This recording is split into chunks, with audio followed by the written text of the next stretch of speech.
Hello, this is Sarah Moon, and I'm making this video to try to help you better understand interval notation and how we can solve inequalities and express an answer in interval notation.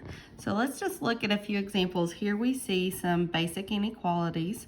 This is kind of what a solution will look like in the second part. And we're going to talk about how we can write this using interval notation. So let's look at this first one. X is less than 6. The directions don't ask us for a number line, but number lines are very helpful in understanding intervals.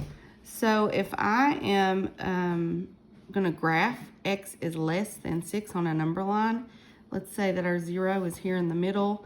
6 we know would be 6 spaces to the right of 0.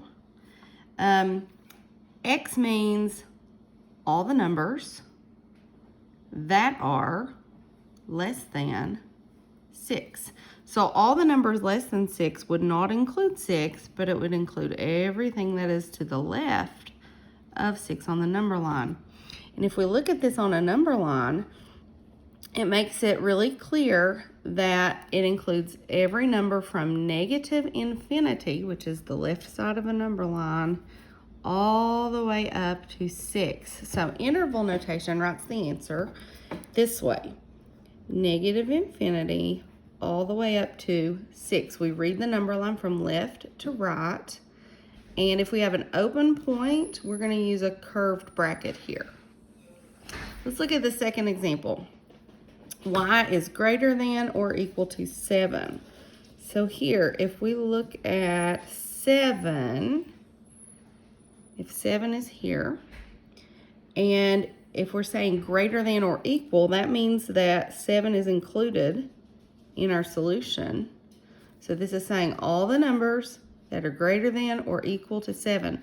Greater than is going to be the numbers to the right of 7. So like 8, 9, 10, 11, and so on, all the way to positive infinity.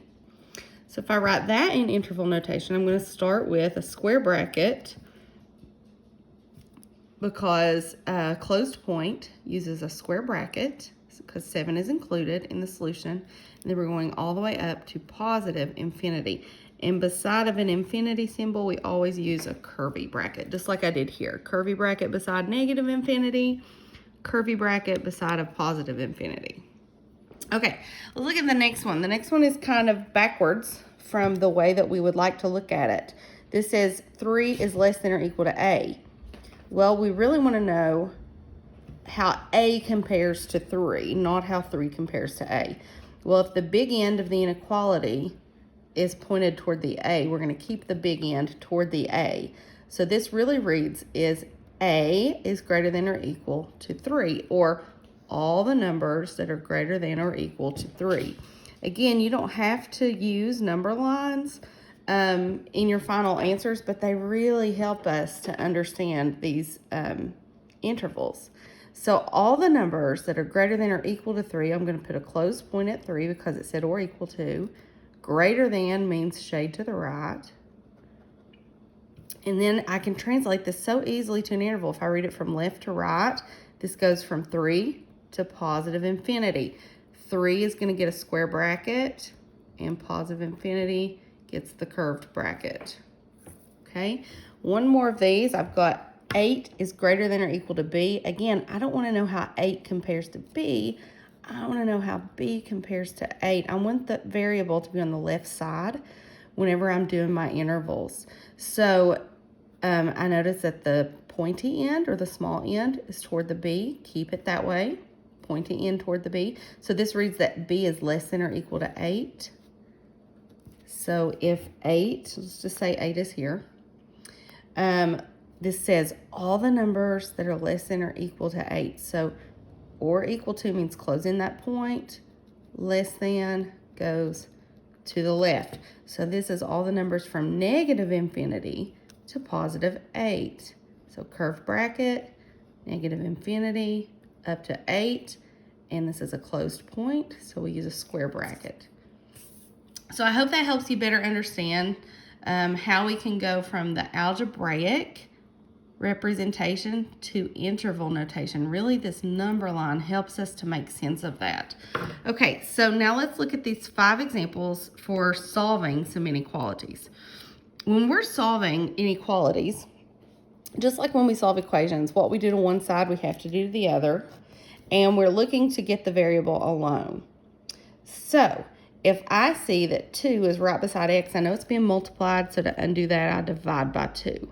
So I'm going to do that on both sides, leaving my x isolated. I'm bringing my symbol straight down.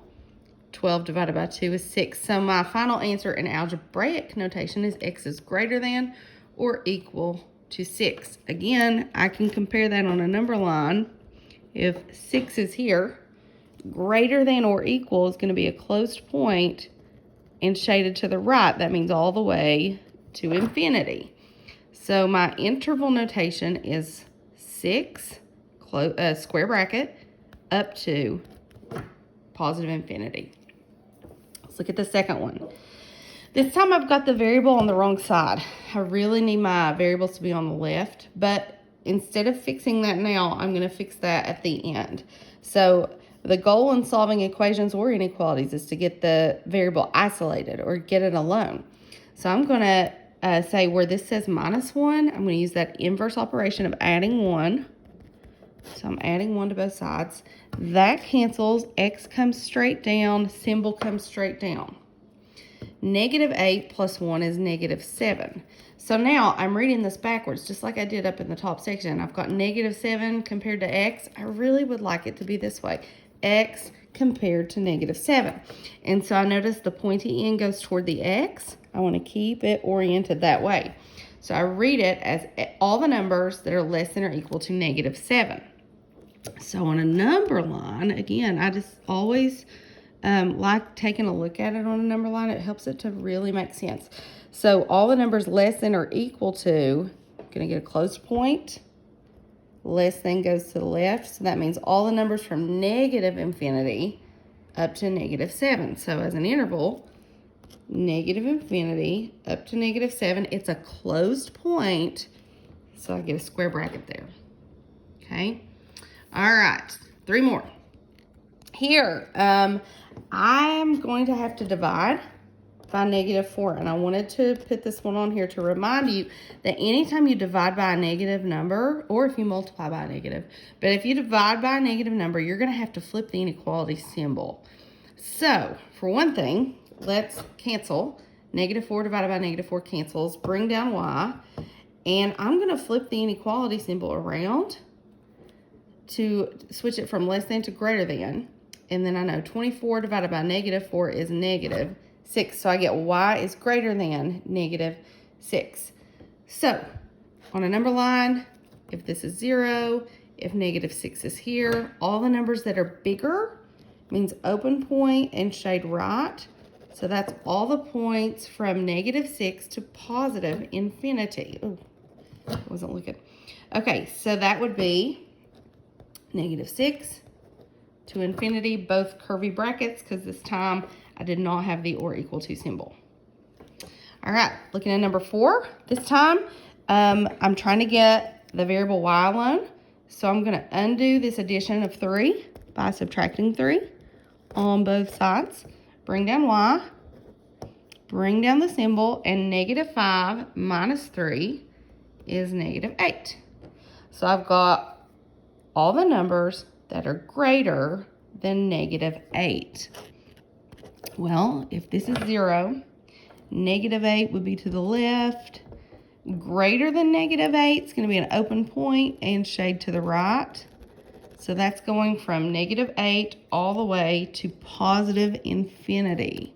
So -8 up to positive infinity is my solution in interval notation. One more here. 49 is less than or equal to -7x. Okay, again, what I do on one side, I'm going to do to the other. I've got multiplication, -7 times x. I have to divide by -7. But what did we say happens if we divide by a negative? You're going to have to flip the symbol. So instead of being a less than or equal to, it changes to a greater than or equal to symbol. Okay, do you see how this just flipped around? 49 divided by negative 7 is negative 7. But now I've got the variable on the wrong side, so I'm going to have to rewrite it anyway. So this has got negative 7 compared to x. I want x compared to negative 7. So the pointy end goes toward the x. Keep it oriented that way. I've got all the numbers that are less than or equal to negative 7. I'm running out of room here. But all the numbers less than or equal to negative 7, let me draw a number line here. Okay, so if this is my 0 and this is my negative 7, everything less than or equal is going to be a close point. It's going to shade left.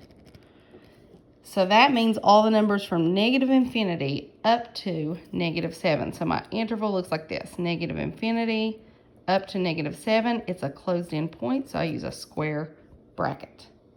I hope this helps you to better understand how you can solve inequalities and write your answers in interval notation. Use those number lines to help you. Good luck.